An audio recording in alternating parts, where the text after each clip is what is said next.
Business ম্যাথে গুরুত্বপূর্ণ একটা চ্যাপ্টার লগারিদম। রীতিমতো বিজনেস ম্যাথ প্রত্যেকের কাছে একটা আতঙ্কের নাম। আর লগারিদম এই চ্যাপ্টার কথা আর কি বলবো, অনেক স্টুডেন্ট এই চ্যাপ্টারকে এড়িয়ে চলে। তো এই চ্যাপ্টারের একটা গুরুত্বপূর্ণ অঙ্ক আমরা আলোচনা করব, যেটা আমাদের ন্যাশনাল ইউনিভার্সিটি এবং 7 কলেজে 2010 এবং 2013 সালে এসেছে। তো বুঝতেই পারছেন, ছোট্ট একটা অঙ্ক দুবার এসেছে। সুতরাং এই অঙ্কটা প্রথমে আগে আমরা পড়ে নেব, তারপরে এই অঙ্কটা কিভাবে সমাধান করা যায় সেটা আমরা লক্ষ্য করব। তো আসুন প্রথমে আমরা অঙ্কটা করে নিচ্ছি। আমাদের প্রমাণ করতে হবে log y ভিত্তিক power root over x, log z ভিত্তিক power y to the power 3, log x ভিত্তিক রুট এর ভিতরে z এর z স্কয়ার ভিতরে হচ্ছে 3। এটা সমান কি বের করতে হবে? 1 প্রমাণ করতে। তো প্রথমে আমরা লেফট হ্যান্ড সাইড থেকে কাজ শুরু করে দেব।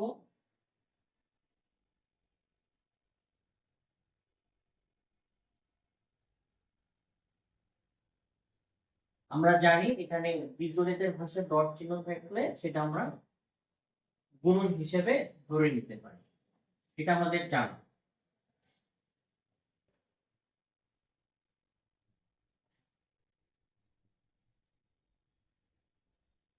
এই মানটা সমান আমাদের কি করতে হবে? 1 প্রমাণ।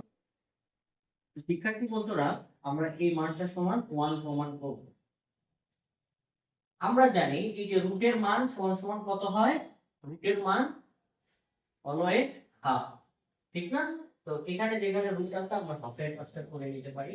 তাহলে log y ভিত্তিক পাওয়ার x তার উপর পাওয়ার হয়ে যাবে রুটের পরিবর্তে হাফ, গুণন দ্বিতীয় অংশটা যা আছে ওইভাবেই থাকবে, তৃতীয় অংশটা log x ভিত্তিক পাওয়ার z আছে, এখানে z এর উপরে যেটা পাওয়ার থাকবে সেটা হয়ে যাবে log, আর রুটের ভিতরে যে পাওয়ারটা থাকবে এটা হয়ে যাবে। নেক্সট আমরা দেখতে পাচ্ছি log এর পাওয়ার যেটা থাকে সেটা log এর সবসময় সামনে নিয়ে আসে। আমরা এই হাফটা পাওয়ার আছে আমরা log এর সামনে নিয়ে আসলাম, তাহলে y ভিত্তিক পাওয়ার z x এটা ঠিক থাকবে, গুণন log 3 log এই যেটাও পাওয়ার আছে সামনে নিয়ে আসলাম, z ভিত্তিক পাওয়ার y গুণন log সামনে নিয়ে পাওয়ারটাকে সামনে নিয়ে এই যে 2/3 কে সামনে নিয়ে আসবো আমরা, log x ভিত্তিক পাওয়ার z। তো আমাদের প্রত্যেকের লগের সামনে দেখতে পাচ্ছি আমাদের একটা করে ডিজিট আছে, 1 2 3 2 3, এগুলোকে এক করে লিখবো আর লগের মানটা আলাদা করব। 1 2 3 2 3 গুণন log y log z log x, এগুলোকে আলাদা করে লিখবো। মানে এগুলোকে যদি একত্রে লিখি log x y z ভিত্তিক, কেন x ভিত্তিক আছে, z ভিত্তিক আছে, y ভিত্তিক আছে, এই জন্য log x y z সাজিয়ে লিখবো। পাওয়ার গুলো এগুলো x y z পাওয়ার হিসেবেই থাকে।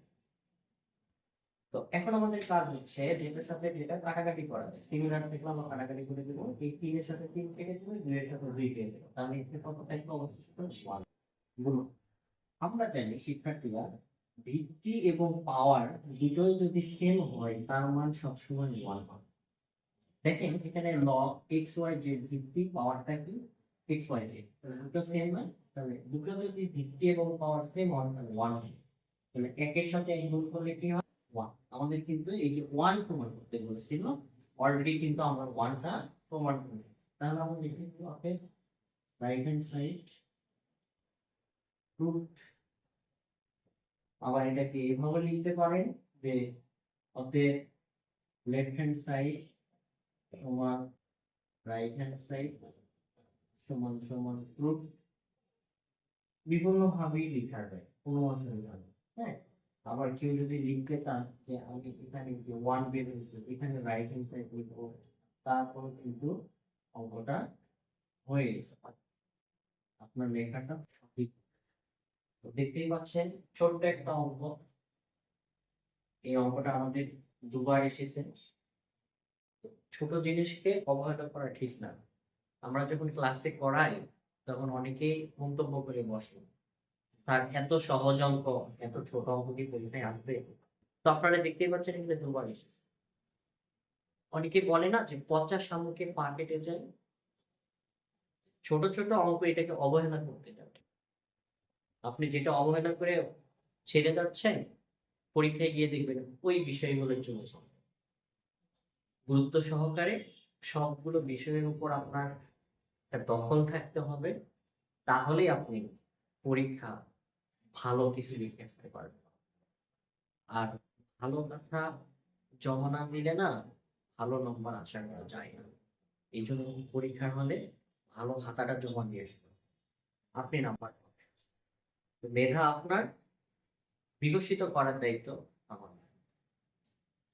আজকে ক্লাসটা কেমন লেগেছে অবশ্যই লাইক শেয়ার কমেন্ট করে আমাদের জানাবেন। পরবর্তী ভিডিও দেখার আমন্ত্রণ জানিয়ে আজকের ক্লাস এখানেই শেষ করছি। আল্লাহ হাফেজ।